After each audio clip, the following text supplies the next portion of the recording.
Bonjour à tous, ravi de partager ce webinaire avec vous, aujourd'hui. Je me présente rapidement, moi c'est Thibaut, je fais partie de l'équipe Canel depuis quelques années maintenant.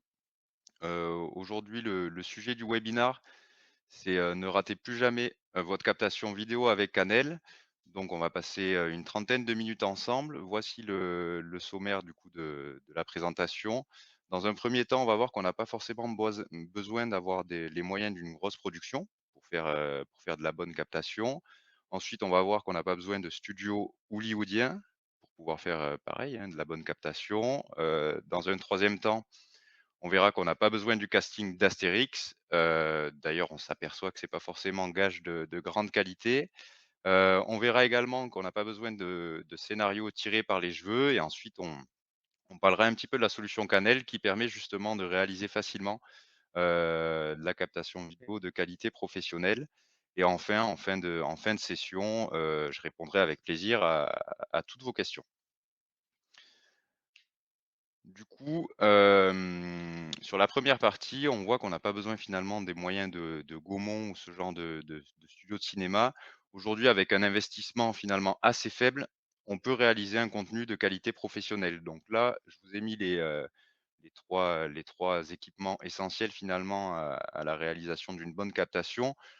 Premièrement, le smartphone, aujourd'hui, les derniers smartphones, ils sont capables de filmer en très bonne qualité. On a même d'ailleurs certains réalisateurs de films qui utilisent des smartphones pour faire leur production.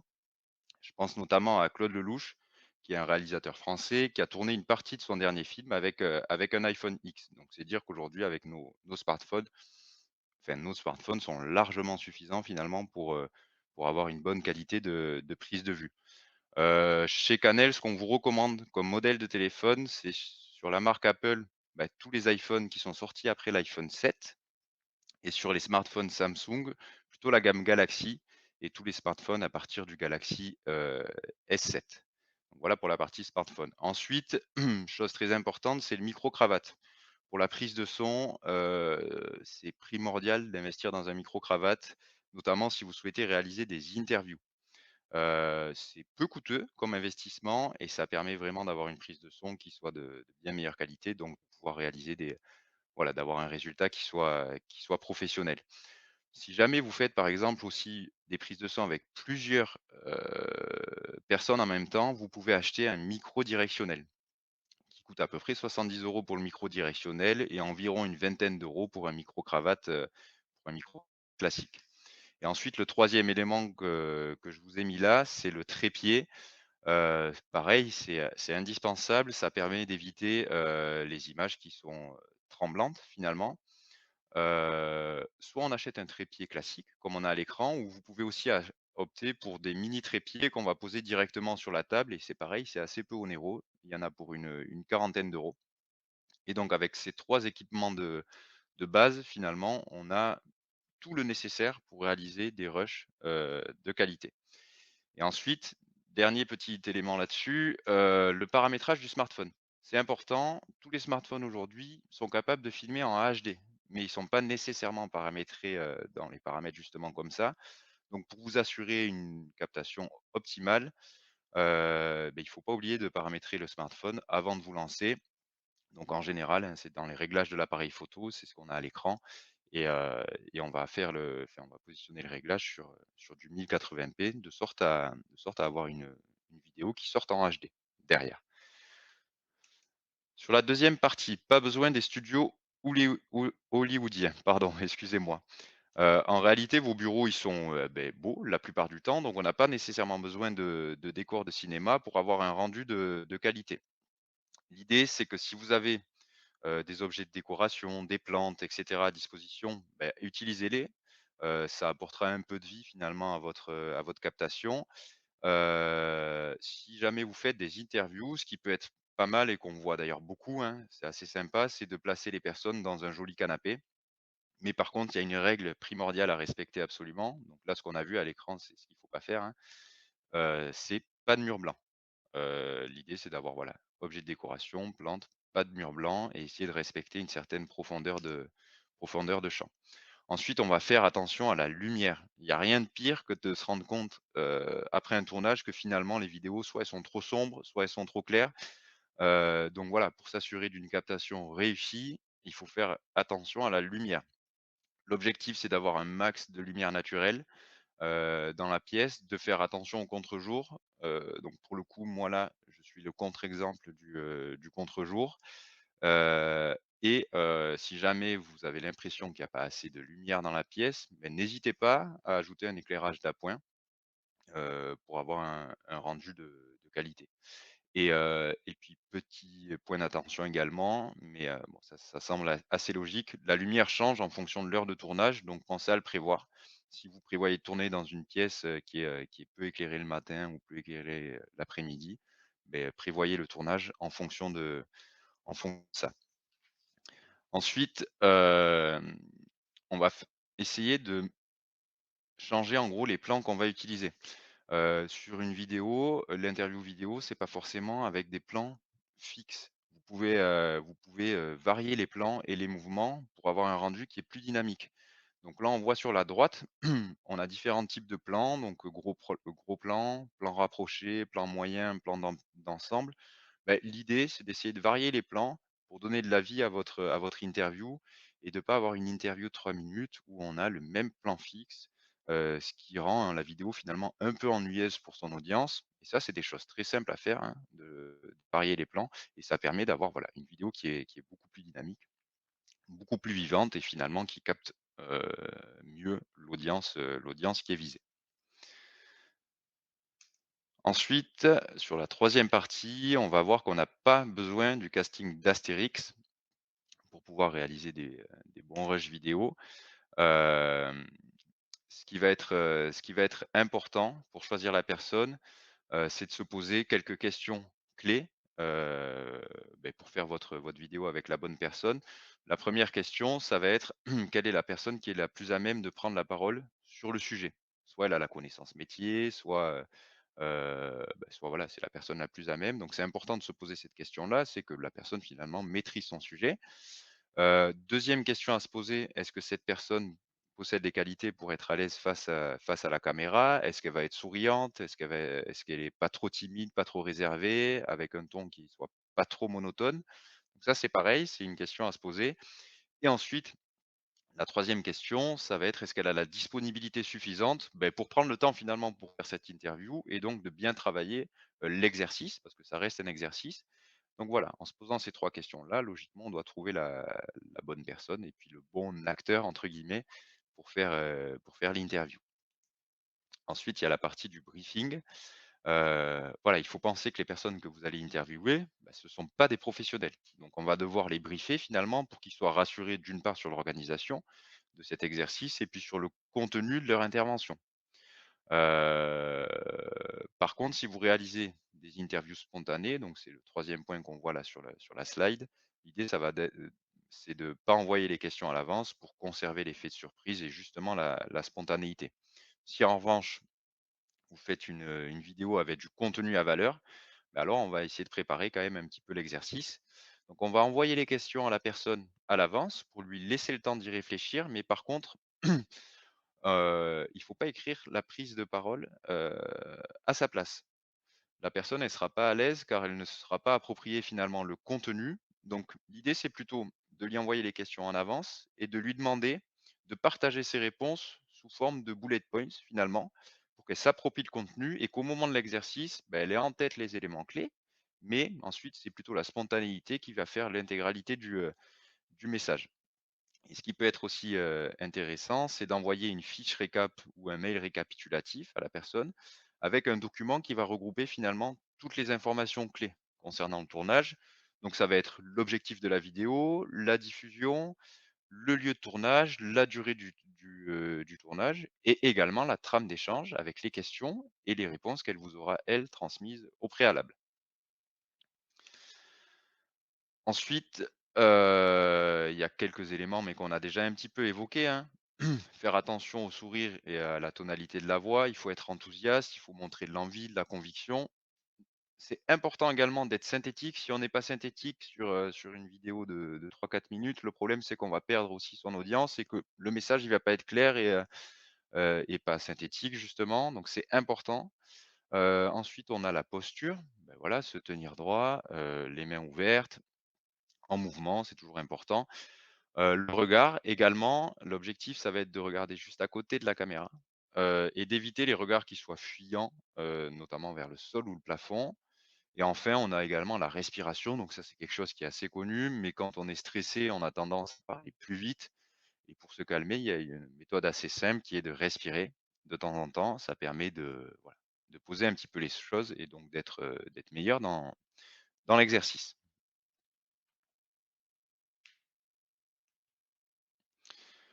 On passe à la partie du scénario, donc on va voir qu'on n'a pas besoin d'un scénario tiré par les cheveux. Si vous êtes, en panne d'inspiration, pas de panique, parfois il suffit finalement de s'inspirer des tendances, B2C qu'on voit et des tendances grand public et d'adapter ces formats au cadre de l'entreprise. Donc là, on va vous montrer quelques exemples de vidéos, qui sont tendances et faciles à réaliser.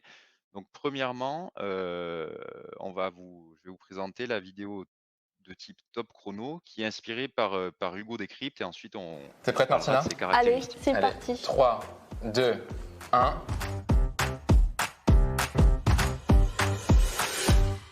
Te rappelles-tu de la première fois que l'on s'est rencontrés? Oui, As-tu déjà triché un examen? oui, Est-ce que tu chantes sous la douche? oui, As-tu déjà menti sur ton âge? non, Es-tu fan de la saga Harry Potter? oui, As-tu déjà espionné quelqu'un? oui, As-tu un talent caché? je sais pas. Oui, non. Est-ce que tu te considères comme quelqu'un de drôle? Donc voilà, vous l'avez compris, l'objectif c'est de répondre par oui, ou par non à un maximum de questions pendant, 60 secondes. Donc les caractéristiques de ce format-là, c'est que c'est une interview spontanée. Justement, dans ce cas-là, on va pas donner les questions à l'avance à la personne pour garder la spontanéité. C'est une seule personne qui est interviewée en général, mais on peut facilement, pardon, l'adapter à 2 voire 3 personnes. En général, sur 60 secondes, ce qui arrive à rentrer, c'est une vingtaine de questions pour que ce soit dynamique, mais après on peut pas aller au-delà de 20 questions sur ce genre de format. On n'est pas non plus, enfin, c'est pas obligatoire de voir la personne qui pose la question, mais en revanche, pour garder la dynamique, on va privilégier une personne qui pose les questions plutôt que des panneaux de motion design avec du texte et les questions écrites. Et après, ce qui est idéal, c'est d'afficher évidemment le chrono, comme on voit là sur la droite, hein, le compte à rebours finalement justement de la vidéo. Le deuxième exemple, que qu'on va vous montrer, c'est, un type de vidéo qui s'appelle «3 choses à savoir sur», qui sont inspirées par des motivateurs et là, le concept, c'est que c'est un collaborateur qui va partager finalement son expertise ou ses bonnes pratiques, en entreprise. Donc on va voir pareil, un petit extrait de vidéo et puis on parlera des caractéristiques, juste après.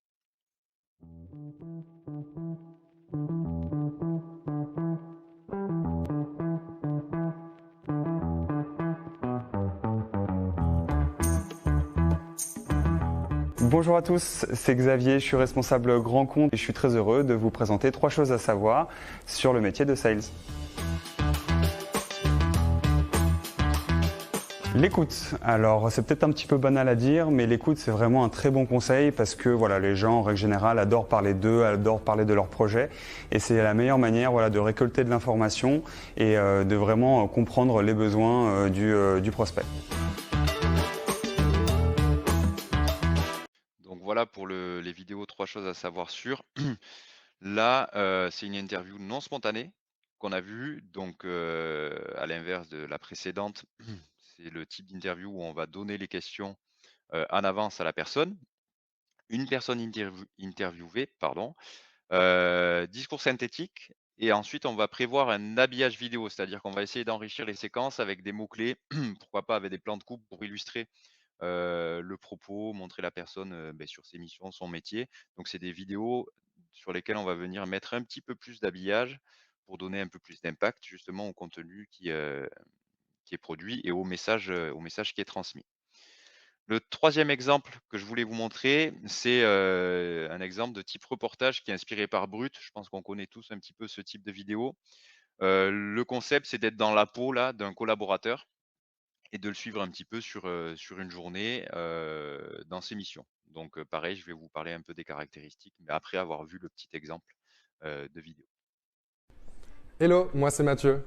Aujourd'hui, on se retrouve pour une journée dans la vie d'un CSM. Au programme, une réunion d'équipe et 4 rendez-vous clients. C'est parti.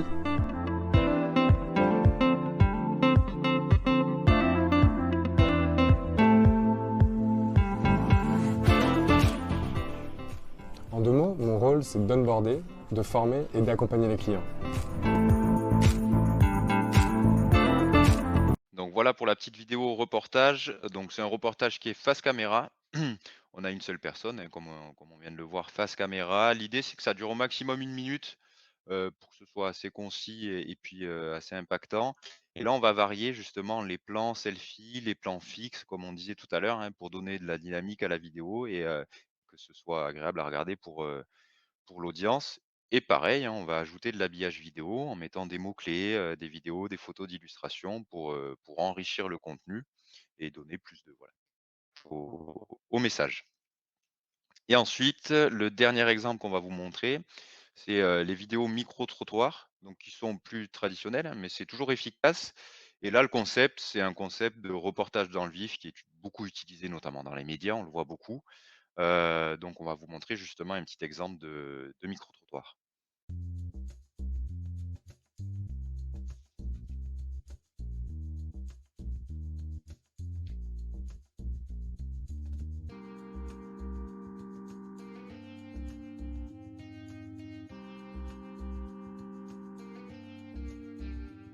Nous sommes très satisfaits de la qualité des vidéos produites avec Canel. Elles sont dynamiques et nous ressemblent. Nos collaborateurs sont surpris par la rapidité et la simplicité de production et par la spontanéité qui en ressort. Donc voilà pour le micro-trottoir. Donc comme vous l'avez vu, c'est plusieurs personnes qui vont être face caméra. Là, c'est important d'avoir le micro-cravate ou plutôt micro-directionnel puisqu'on va avoir plusieurs personnes dans la vidéo. On va également utiliser des plans d'illustration et ajouter des mots-clés, beh, comme on le voit sur la droite un petit peu là avec le mot-clé plus de 500 participants pour toujours pareil, enrichir un petit peu le contenu et puis faire en sorte que la vidéo soit plus professionnelle. On a fait le tour, des exemples de vidéos. Du coup, maintenant, on va parler un petit peu de Canel, qui est finalement une solution qui va vous permettre de réaliser tout ça de manière plus simple et plus facile. Donc Canel, qu'est-ce que c'est? En fait, c'est une solution de création vidéo qui est à la portée de tous les collaborateurs. Il y a d'un côté, vous allez avoir une application mobile qui va justement vous permettre, de réaliser des rushs pour vos interviews vidéo, de qualité, professionnelle, avec tout un tas de fonctionnalités qui vont vous permettre d'avoir du dynamisme d'une part sur vos vidéos, d'avoir des rushs où la personne elle est bien cadrée, elle est bien mise en avant. Donc l'application mobile finalement, c'est l'outil qui va vous guider pour créer des rushs d'interviews de qualité professionnelle sans nécessairement avoir de compétences, puisqu'on a intégré dans cette application-là, toutes les fonctionnalités qui vont vous pousser à respecter tous les codes, finalement, professionnels pour faire des interviews. Et de l'autre côté, on a une plateforme web qui, elle, va vous permettre plutôt d'enrichir justement ces rushs vidéo avec l'intégration de mots-clés, l'intégration de pictogrammes, le sous-titrage éventuellement de votre vidéo, tout ce genre de choses, l'incrustation de plans de coupe, de plans d'illustration pour venir donner, aux rushs que vous avez filmés avec l'application mobile, donc qui sont déjà des rushs vidéo de qualité professionnelle, pour venir donner, voilà, une vidéo finalisée avec la plateforme web qui va vous permettre, voilà, d'apporter le message, plus d'impact à la vidéo. Donc on voit que c'est des interfaces guidées. Donc ce qu'on appelle interface guidée, c'est, la création justement de scénarios assez simples qui vont vous guider et vous structurer tout au long de la réalisation de vos interviews et c'est accessible à tous. Il manque un mot d'ailleurs là, mais c'est accessible à tous, donc on n'a pas besoin de compétences pour ça. Ça rejoint un petit peu le point qu'on voit après, c'est qu'on va encadrer les projets vidéo de A à Z. Par exemple avec Anel, lorsque vous allez filmer un rush vidéo, comme je le disais, vous allez avoir une silhouette qui va vous permettre de bien cadrer votre collaborateur. Vous allez avoir un timing recommandé aussi sur les séquences pour que vos rushs et vos vidéos soient dynamiques. l'idée, c'est pas d'avoir des rushs qui durent 45 secondes par rush, c'est justement d'avoir des rushs assez dynamiques, comme on a vu sur tous les exemples. Évidemment, avec Anel, toutes vos vidéos vont respecter automatiquement, beh, la charte graphique de votre entreprise et vous allez pouvoir créer des vidéos, beh, en format portrait, notamment pour les réseaux sociaux, les formats story, TikTok, Instagram, et cetera, en format paysage pour LinkedIn, YouTube ou votre site web, ou bien en format carré. Donc ça va répondre à tous les besoins vidéo. En sachant que voilà, vous avez de l'autre côté la plateforme web qui va vous permettre d'enrichir tous ces rushs avec, comme je disais, mots-clés, pictos, animation type synthé, animation de chiffres clés, et cetera, pour avoir voilà, des vidéos professionnelles que vous pouvez utiliser du coup sur vos différents réseaux. Comme je l'ai expliqué un petit peu, hein, les étapes de création d'une vidéo avec Anel, ce sont celles qu'on voit à l'écran. Il y en a 4, elles sont assez simples. La première, ça va être la création de scénarios personnalisés. Donc, quelle va être ma trame finalement de vidéo? Est-ce qu'aujourd'hui, je fais une interview métier? Est-ce qu'aujourd'hui, je fais plutôt un fast and curious spontané pour ma com interne ou autre? Est-ce que je vais faire plutôt un micro-trottoir, etc. Donc, sur Canel, vous avez des scénarios, des structures types qui sont prêtes à l'emploi et qui vont vous permettre, mais dès le début de l'utilisation, de pouvoir avoir pas mal d'inspiration et de créer des vidéos qui correspondent aux thématiques principales qu'on va observer. Et vous pouvez aussi créer vos propres templates, vos propres scénarios pour que ça colle à votre façon à vous de communiquer. Ensuite, il y a la partie de la réalisation guidée par vos contributeurs ou par vous-même. Donc ça, c'est la partie de la captation, c'est ce qu'on évoquait avant. C'est là où vous allez utiliser l'application pour faire des rushs professionnels. Donc on voit là qu'il y a une silhouette qui permet de bien cadrer la personne, on a le timing recommandé, etc., etc. Donc vous allez vous en servir pour filmer tous vos rushs. Derrière ça, vous allez pouvoir faire un montage intelligent des scènes tournées. Donc de manière hyper simple, vous allez pouvoir découper vos rushs, début, fin de rush, éventuellement rajouter une animation ou un plan d'illustration. Et enfin, derrière, vous allez pouvoir valider votre vidéo, finaliser finalement, et l'utiliser là où vous le souhaitez pour communiquer. Voilà un petit peu pour l'outil Canel.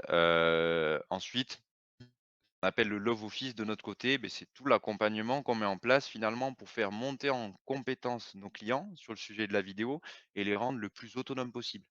L'objectif, c'est qu'on forme évidemment tous les utilisateurs, que ce soit des administrateurs, donc plutôt les personnes en charge du respect de la charte graphique, de la création des scénarios, et cetera. Mais aussi, on va former les contributeurs, donc ceux qui vont produire les rushs vidéo finalement.